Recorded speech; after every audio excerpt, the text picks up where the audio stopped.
After 2 millenniums of Christianity, it's time for some transparency. During every social uprising or social revolution, including the Renaissance, the Catholic Church has introduced new religious orders.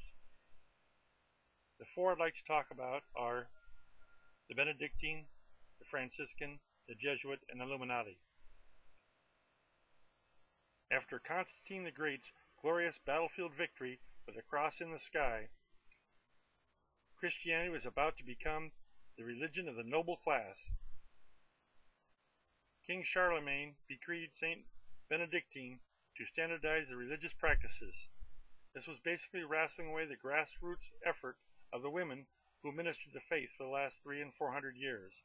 An old pagan temple was converted into the Monte Cassino monastery.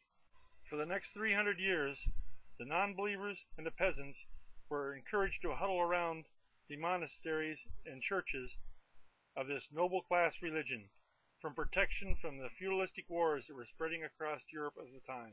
The next three events would alter the church history into the next millennium. Cyril and Methodius were two Benedictine bishops that transcribed the Bible into the fourth language, the Slavic language. Before then it was only in Hebrew, Greek, and Latin. The rosary also was coming about this time, a tool that could be used by the peasantry to follow along with the Mass, or a tool used to comfort the knights in their glorious crusades. Now with the fourth language, the faith spread to Eastern Europe.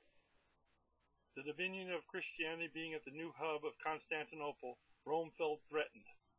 For the next 350 years, the church would be involved in the endeavor of the crusades, pulling from their loyal monasteries and surrounding parishes to create an army of knights.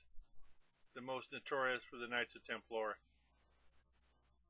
the Knights of Minolta, the Knights of St. John, and the Teutonic Forest Knights. There was also a children's brigade of crusaders. These children came from France.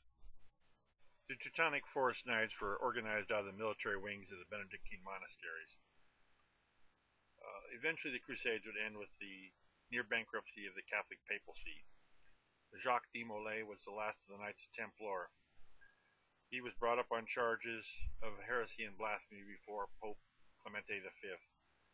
During his incarceration at the Chateau de Gloucester, he was chained to a wall where he had plenty of time to scratch in the ancient Egyptian symbolisms of the pharaohs and the Masonic order. At his trial, he denounced his faith and spit on the cross, knowing that the church's origin is from the ancient secrets of Egyptianology. Young men studying for the Masonic de Molay are supposed to make this connection that holding your honor is more important than in submitting to the cross. This is the insidious paradox that has haunted the church for the last 2 millenniums. Near the end of the Crusades, in the middle of the 12th century, the church realized it needed a new direction. The Vatican recognized the Franciscan friars, started by St. Francis of Assisi. He was from a noble, wealthy family. The Franciscans brought the scope of philosophy into the faith, with the teachings of St. Thomas of Aquinas, St. Bonaventure, and St. Teresa. St. Francis lobbied the chauvinistic Vatican to allow women convents to be the first on Franciscan parishes.